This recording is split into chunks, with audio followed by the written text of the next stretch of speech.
Hello दोस्तों, नमस्कार। स्वागत है एक बार फिर से आप सभी के अपने प्रिय चैनल पर। दोस्तों, आपको बताते जो अभी की सबसे बड़ी खबर आ रही है, जहां पर जम्मू में एयरफोर्स स्टेशन पर हमले के बाद श्रीनगर में भी ड्रोनों पर बैन लगा दिया गया है। जी हाँ दोस्तों, और पुलिस थानों में जमा कराने होंगे ये सारे ड्रोन। जी हाँ दोस्तों, बड़ी खबर आ रही है, बताएंगे आपको खबर क्या है। उससे आगे बताएंगे जहाँ पर मानव तस्करी के बीच जो खबर आ रही है, बाल सैनिकों की भर्ती पर अमेरिकी रिपोर्ट से बौखला उठा है पाकिस्तान और तुर्की, और दे दिया है ये बड़ा जवाब। बताएंगे दोस्तों क्या कहा है बौखलाते हुए पाकिस्तान और तुर्की ने। दोस्तों साथ ही आपको बताएंगे जहां पर 28 साल बाद किसानों के लिए खुलने वाला है भारत पाकिस्तान बॉर्डर। जी हाँ दोस्तों, कहां की बात है ये, किस सरहद की, बताएंगे आपको, इसकी भी जानकारी देंगे। साथ ही बताएंगे जहां पर इमरान खान के कश्मीरी राग के बाद यूरोप की संस्था ने पाकिस्तान की तरफ से कश्मीर की भलाई के दावे पर एक रिपोर्ट तैयार किया है। दोस्तों बताएंगे उस रिपोर्ट में कितना पाकिस्तान कश्मीर को लेकर और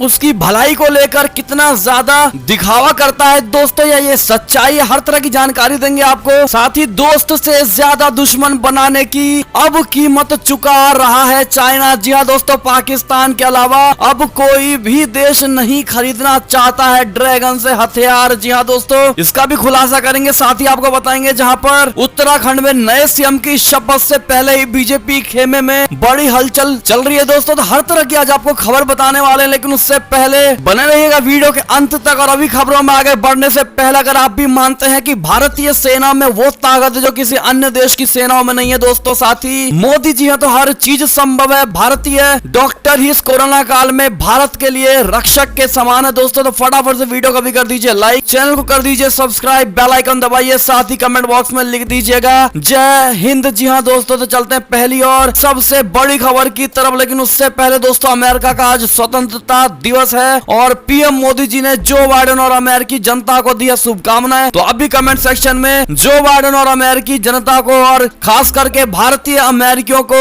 अमेरिका की स्वतंत्रता दिवस की शुभकामनाएं जरूर दीजिएगा दोस्तों कमेंट सेक्शन में भारी मात्रा में। साथ ही अब चलते हैं पहली और सबसे बड़ी खबर की तरफ, जहां जम्मू में एयरफोर्स स्टेशन पर हमले के बाद श्रीनगर में भी ड्रोनों पर बैन लगा दिया गया है। दोस्तों साथ ही जितने भी ड्रोन है श्रीनगर में, उन सभी को श्रद्धा भाव से पुलिस थानों में जमा कराने का आदेश दिया गया है। जी हाँ दोस्तों, जम्मू में एयरफोर्स स्टेशन पर हुए ड्रोन हमले और कई अन्य सैन्य प्रतिष्ठानों के पास इनके देखे जाने के बाद सुरक्षा एजेंसियों इस नए खतरे से निपटने के इंतजाम में जुटी हुई है। इस बीच श्रीनगर जिला प्रशासन ने ड्रोन पर बैन लगा दिया है। दोस्तों न सिर्फ ड्रोन उड़ाना बल्कि इनको घर में रखना और बिक्री पर भी रोक लगा दी गई है। जिन लोगों के पास ड्रोन पहले से मौजूद है उन्हें नजदीकी पुलिस थाने में जमा कराने को कहा गया है। इससे पहले राजौरी और कठुआ जिलों में भी प्रशासन ने ड्रोन को बैन कर दिया है। जी हाँ दोस्तों, बढ़ते अगली खबर की तरफ, जहां पर बाल सैनिकों की भर्ती पर अमेरिकी रिपोर्ट से बौखलाया पाकिस्तान और तुर्की। बता दें, मानव तस्करी पर अमेरिका द्वारा जारी एक रिपोर्ट में पाकिस्तान और तुर्की को बाल सैनिकों की भर्ती करने वाले देशों की सूची में डालने पर दोनों ही देश बौखला उठे हैं। दोस्तों बता दें कि पाकिस्तान ने इस रिपोर्ट को आधारहीन बताते हुए अमेरिकी बाल सैनिक रोकथाम अधिनियम यानी CSPA की सूची को खारिज किया, जबकि तुर्की ने पूरी रिपोर्ट को ही सिरे से खारिज कर दिया है। जी हाँ दोस्तों, पाकिस्तान विदेश मंत्रालय ने शनिवार को अपने बयान में कहा है कि अमेरिका का ये कदम एक तथ्यात्मक त्रुटि और समझ की कमी को दर्शाता है। उसने अमेरिकी रिपोर्ट पर नाखुशी जताते हुए निराधार दावों की समीक्षा का आग्रह किया है। तो वहीं दूसरी तरफ तुर्की के विदेश मंत्रालय ने कहा है कि बाल सैनिकों की भर्ती संबंधी रिपोर्ट को खारिज करते हुए कहा है कि हम सीरिया द्वारा बाल सैनिकों की भर्ती करने वाले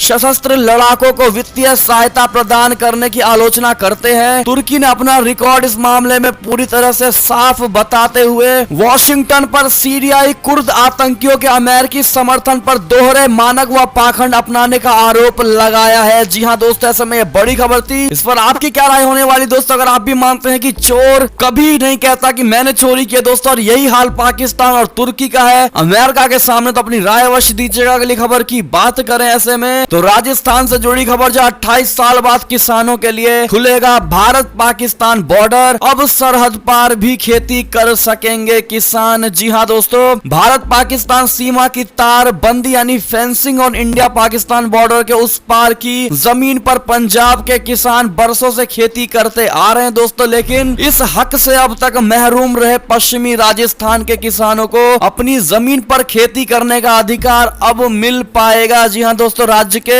बाड़मेर के किसान अब सरहद पार अपनी जमीन पर खेती कर पाएंगे। दोस्तों, सीमा सुरक्षा बल ने इसके लिए अपनी तैयारियां शुरू कर दी हैं। जी हाँ दोस्तों, दरअसल सरहदी बाड़मेर में बीएसएफ की पहल से 28 साल बाद भारत पाकिस्तान बॉर्डर तारबंदी और जीरो पॉइंट के बीच फंसी हजारों किसानों की लाखों बीघा जमीन का हक अब किसानों को मिल पाएगा। राजस्थान में साल 1992 में शुरू हुई तारबंदी के बाद हजारों किसानों की जमीन जीरो पॉइंट और तारबंदी के बीच चली गई थी। जी हाँ दोस्तों, ऐसे में ये कदम की अगर आप भी सराहना करते हैं दोस्तों, मानते हैं बिल्कुल सही कदम उठाया गया, क्योंकि बंजर पड़ी है जमीनें, इन पर खेती ही हो जाए दोस्तों तो इससे अच्छी बात और क्या हो सकती है। ऐसे में कमेंट जरूर करिएगा दोस्तों। चलते अगली बड़ी खबर की तरफ, जहां पर यूरोप की संस्था ने कहा है कि कश्मीर की भलाई के दावे से कोसों दूर है पाकिस्तान। जी हाँ दोस्तों, नीदरलैंड स्थित यूरोप की एक संस्था ने अक्सर कश्मीर राग अलापने वाले पाकिस्तान को बेनकाब किया है। European foundation for south Asian studies की रिपोर्ट के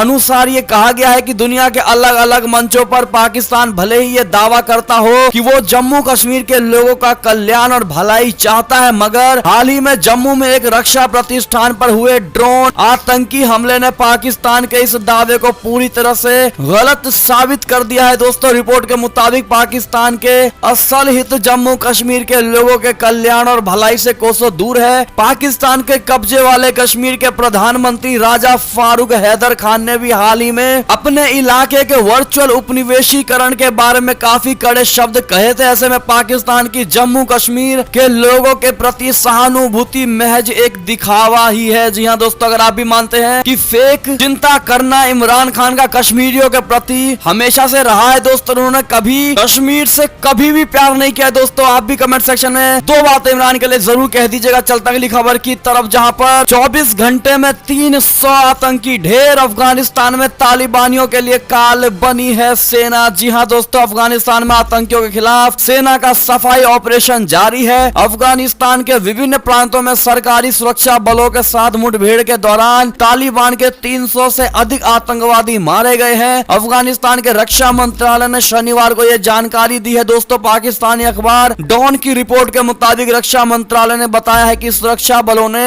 देश के विभिन्न प्रांतों में पिछले 24 घंटों के दौरान 300 से ज्यादा तालिबान आतंकवादियों को मार गिराया है। जी हाँ दोस्तों, अफगानिस्तान के दक्षिणी प्रांत हेलमंद में शनिवार तड़के एक हमले सहित विभिन्न हवाई हमलों में कई आतंकवादी मारे गए हैं। हेलमंद में तालिबानी आतंकवादियों और सरकारी सुरक्षा बलों के बीच नियमित रूप से झड़प होती रहती है। और ऐसे में ये बड़ी खबर थी दोस्तों। चलता अगली बड़ी खबर की ओर, जहां पर रिपोर्ट से बड़ा खुलासा, चीन दक्षिण सागर में हावी होने के लिए तोड़ रहा है अंतरराष्ट्रीय कानून। जी हाँ दोस्तों, विश्लेषक मानते हैं कि चीन दक्षिण सागर में हावी होने के लिए अंतरराष्ट्रीय कानून को भी तोड़ सकता है। द नेशनल इंटरेस्ट में लिखते हुए जेम्स होम्स ने कहा है कि पिछले साल चीनी रक्षा मंत्री जनरल चांग वान क्वांग का समुद्र में युद्ध के लिए तत्परता का आह्वान इसी तरह के अभियान का हिस्सा हो सकता है। जी हाँ दोस्तों, जेम्स होम्स ने कहा है कि इस तरह के अभियान का मकसद अंतरराष्ट्रीय समुद्री कानून ट्रिब्यूनल को नहीं मानता और अपनी संप्रभुता के नाम पर आक्रामकता दिखाना था। द नेशनल इंटरेस्ट की रिपोर्ट के अनुसार इस क्षेत्र में चीन की आक्रामक कार्यवाही और जहाजों की लगातार घुसपैठ बताती है कि दक्षिण चीन सागर में चीन अपनी संप्रभुता को एक तथ्य के रूप में दिखा रहा है और उसके तथ्य को उलटने के लिए प्रतिद्वंदियों को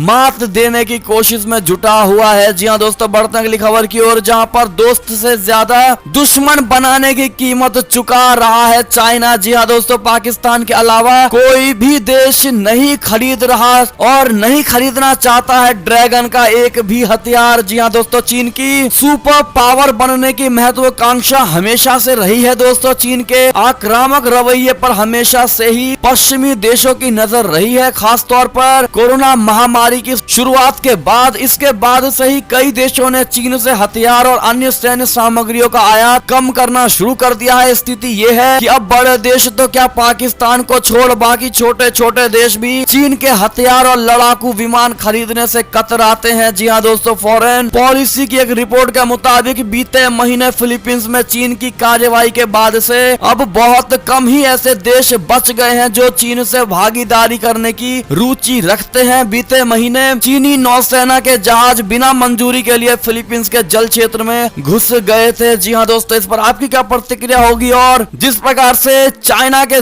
दोस्त वाले देश के अलावा अन्य कोई भी दोस्त नहीं, दुश्मन नहीं खरीदना चाहता दोस्तों एक भी हथियार, इस पर आपकी क्या प्रतिक्रिया होगी? राय अवश्य दीजिएगा दोस्तों। बढ़ते अगली खबर की तरफ, जहां पर इजरायली सरकार को इस्लामी राम पार्टी के समर्थन के बावजूद आईडीएफ के वही तेवर गाजा में फिर बरसाए बम। आपको बता दें, इजराइल में नफ्ताली बेनेट के प्रधानमंत्री बनने के बाद भी इजरायली सेना के वही आक्रामक तेवर बने हुए हैं। आशंका ये जताई जा रही थी कि सरकार में शामिल इस्लामी राम पार्टी के कारण गाजा पट्टी को लेकर सेना नरम रुख दिखा सकती है, लेकिन नई सरकार बनने के बाद हमास आतंकियों पर कम से कम 5 हमले करके इजरायली डिफेंस फोर्सेज ने इस मिथक को तोड़ दिया है। जी हाँ दोस्तों, साथ ही अगली खबर की बात करें तो अमेरिका का स्वतंत्र दिवस आज मनाया जा रहा है दोस्तों। पीएम मोदी ने जो बाइडेन और अमेरिकी जनता को दी है शुभकामनाएं। बता दें, अमेरिका आज अपने स्वतंत्रता दिवस की 245वीं वर्षगांठ मना रहा है। इस पर प्रधानमंत्री नरेंद्र मोदी जी ने अमेरिकी राष्ट्रपति और अमेरिकी जनता को बधाई दी है। प्रधानमंत्री मोदी जी ने